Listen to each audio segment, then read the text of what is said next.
You're now watching Q News, and here are the top stories for this hour. Egyptian Foreign Minister Badr Abdelati has highlighted shared challenges and opportunities in the region during his participation in the opening of the 10th Rome Mediterranean Dialogues Forum. Abdelati called for a ceasefire in Gaza and Lebanon, unimpeded humanitarian aid and progress towards the two-state solution. He also emphasized leveraging the Mediterranean's economic and energy potential, addressing illegal migration and resolving Red Sea tensions. Additionally, he announced that Egypt will host a humanitarian conference on December the 2nd.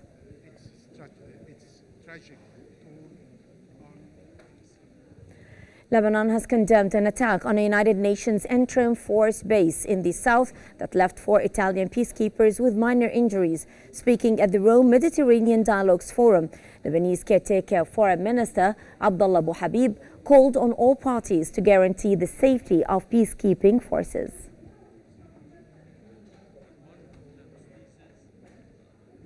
Jordanian Foreign Minister Ayman al-Safadi has stressed the need for lasting peace to stabilize the region, expressing hope for a ceasefire in Lebanon. On the sidelines of the Rome Mediterranean Dialogues Forum, he pledged more humanitarian aid to Gaza, support for Palestinian statehood, and the two-state solution. Al-Safadi also called for political solutions to Syria's crisis and noted Jordan's high refugee burden, reaffirming Jordan's commitment to regional peace initiatives. Secretary General of the Arab League, Ahmed Abul Ghait, has criticized Israel's efforts to achieve the impossible and return to a pre-October 7th situation, highlighting Israel's violent wars on Gaza and Lebanon, disregarding humanitarian values. That came during his speech at the Rome Mediterranean Dialogues Forum, where he expressed concerns about the future of coexistence among peoples in the region. Abul Ghait also condemned Israel's ongoing aggression in the West Bank, including daily raids, land seizures, and administrative arrests, and its occupation of 82% of historic Palestine, seeking to control the remaining 18% under the guise of self-defense. Israeli media have reported that Prime Minister Benjamin Netanyahu has given preliminary approval to a ceasefire agreement in Lebanon, with a deal reportedly imminent. Meanwhile, Israeli Defense Minister Israel Katz met with U.S. Deputy Assistant Secretary of Defense for Middle Eastern Affairs Dan Shapiro to discuss efforts to secure the ceasefire. Israeli media speculates that an agreement could be reached this week, though disagreements remain over implementation mechanisms and Hezbollah's positions.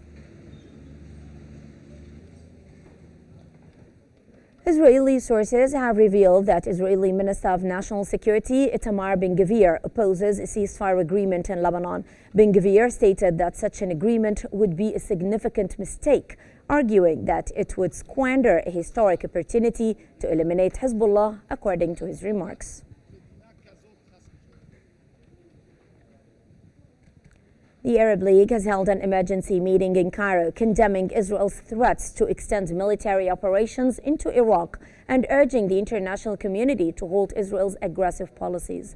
The Arab League expressed support for Iraq and condemned Israel's actions in Palestine, Lebanon, and Syria, as well as its hostility towards UN agencies.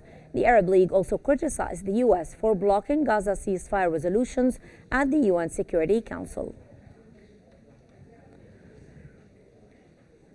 Palestinian medical sources have reported that 5 people were killed and several others injured in an Israeli airstrike targeting a gathering of civilians in Jabalia, north of Gaza.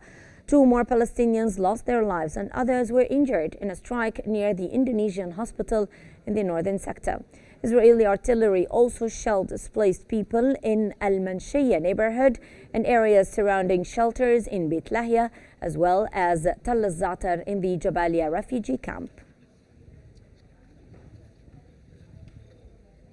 This concludes our top headlines for this hour. Thanks for watching and stay tuned for more updates here on Q News.